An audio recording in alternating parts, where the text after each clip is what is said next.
Hello again, everybody, and welcome to another episode of Stefan's Kitchen.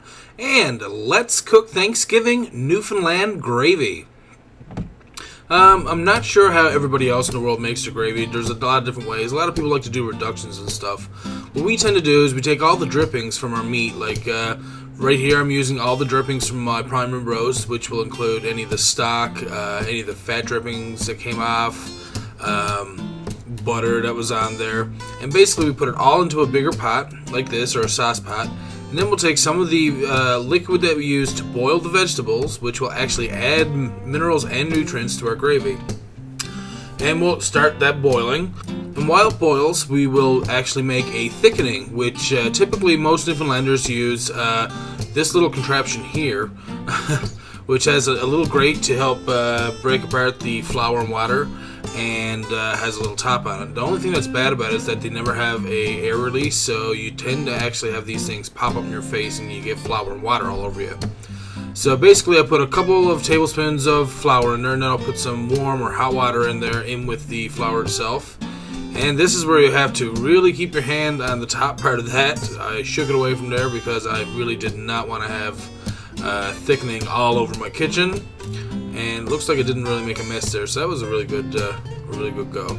So as you can see here, all the water from the boiled vegetables and the drippings from my meat are boiling up. It looks really nice, has a nice brown looking color to it.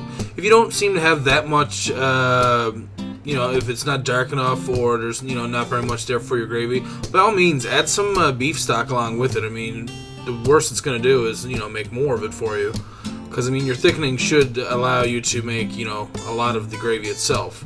So what I do is I put in a little bit of thickening at a time, and while it's still boiling, I'll give it a stir. So in that way, the thickening doesn't clump up, and it actually mixes thoroughly throughout your gravy, as you can see here.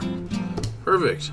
So then all you got to do then is let your gravy boil a little bit, and eventually it'll start thickening up. Now, you don't want it to boil over or anything, because eventually it will thicken to the point where it will stick on, or it might boil over. And if it boils over, you're going to make not only a stink, but a huge mess.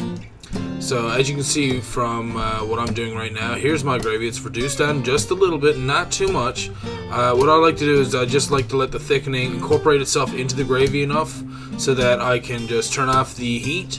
And once you let it sit there for a little bit, the thickening starts, activating itself, and it starts to become more and more thick, until you got yourself a really nice sauce. And usually we'll pour this right over our boiled vegetables and our meat, and we'll have our Yorkshire pudding with it, or whatever else you're going to be having your gravy with.